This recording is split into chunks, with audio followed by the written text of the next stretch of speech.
Raccoon brothers Bingo and Jemiah are the newest recruits of the official Sugarman Swamp Scouts. A big responsibility, yes, but rest assured, they are indeed ready to shoulder this duty. You might even say they've been waiting for this their whole lives. The opportunity to serve the Sugarman, the massive creature who delights in delicious sugarcane and magnanimously rules over the swamp, is an honor. Yes, it is. And the rest of the critters in the swamp rely heavily on the intel of these hardworking scouts.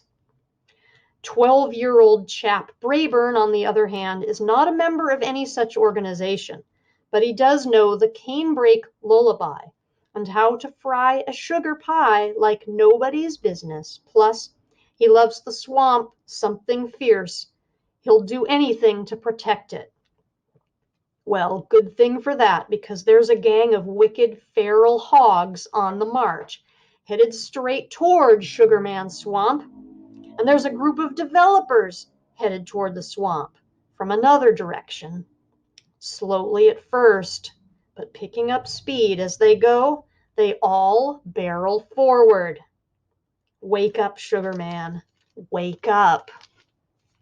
Here is a look at the True Blue Scouts of Sugarman Swamp by Kathi Appelt.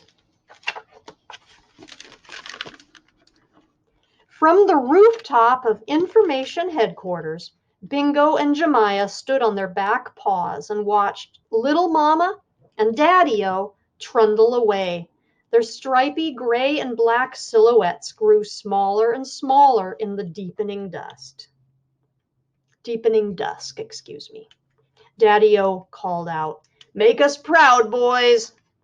That was followed by Little Mama. "Be sure to follow orders." For as long as raccoons had inhabited the Sugarman Swamp, which was eons, they had been the official scouts, ordained by the Sugarman himself back in the year '01, also known as the beginning of time. Of course, Bingo and Jemiah would follow the orders. They knew them by heart. Official Sugarman Swamp Scout orders. Keep your eyes open. Keep your ears to the ground. Keep your nose in the air. Be true and faithful to each other. In short, be good. These orders were practical, and the Raccoon brothers had no problem following them. Besides, Bingo and Jemiah weren't ordinary swamp scouts. They were, in fact, information officers, a highly specialized branch of the scout system. And because of this, there were 2 additional orders. Always heed the voice of intelligence and, in the event of an emergency, wake up the Sugarman. The first additional order was easy enough, as we shall soon see, but the second was a different matter. The problem? Nobody really knew exactly where the Sugarman slept, only that it was somewhere in the deepest, darkest part of the swamp. He hadn't been seen in many years. The bigger problem? Waking the Sugarman up wasn't all that easy. He slept like a log, literally. The biggest problem, what if he woke up cranky? Every denizen in the swamp knew that the wrath of the Sugarman was something to avoid. He also had a rattlesnake pet, Gertrude. Crotalus horridus giganticus, also known as CHG.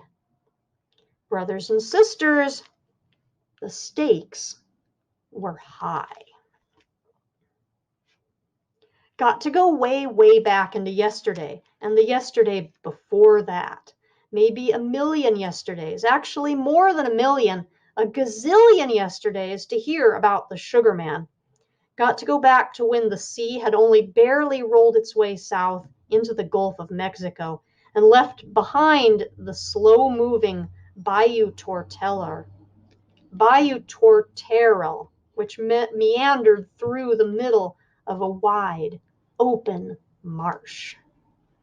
Sitting as it was in the deep southern side of the continent, the marsh had long days of sunshine and plenty of rain, all the right ingredients to give birth to a whole host of species of plants and animals. And like a tree rising up out of the rich red dirt, soon enough a creature born of the swamp rose up too. He was taller than his cousin Sasquatch, taller than Barmanu, way taller than the Yeti. His legs and arms were like the new cedar trees that were taking root all around, tough and sinuous. His hands were as wide and big as palmetto ferns. His hair looked just like the Spanish moss that hung on the north side of the cypress trees, and the rest of his body was covered in rough black fur, like the fur of the Ursus americanus luteolus, UAL, also known as Louisiana black bear, that had taken up residence in the area. You could say that he was made up of bits and pieces of every living creature in the swamp, every duck, fox, lizard, and catfish, every pitcher plant, muskrat, and termite. Of course, Bingo and Jemima knew the history. Little Mama and Daddy-O had made sure of it. Over the years, however, the sugar man has grown older and older and sleepier and sleepier. Let's not forget that he's been there for too many years to count, since back before we even measured time in years. But just because the sugar man is old and sleepy doesn't mean he can't spin an alligator over his head and toss him into orbit. No siree, Bob.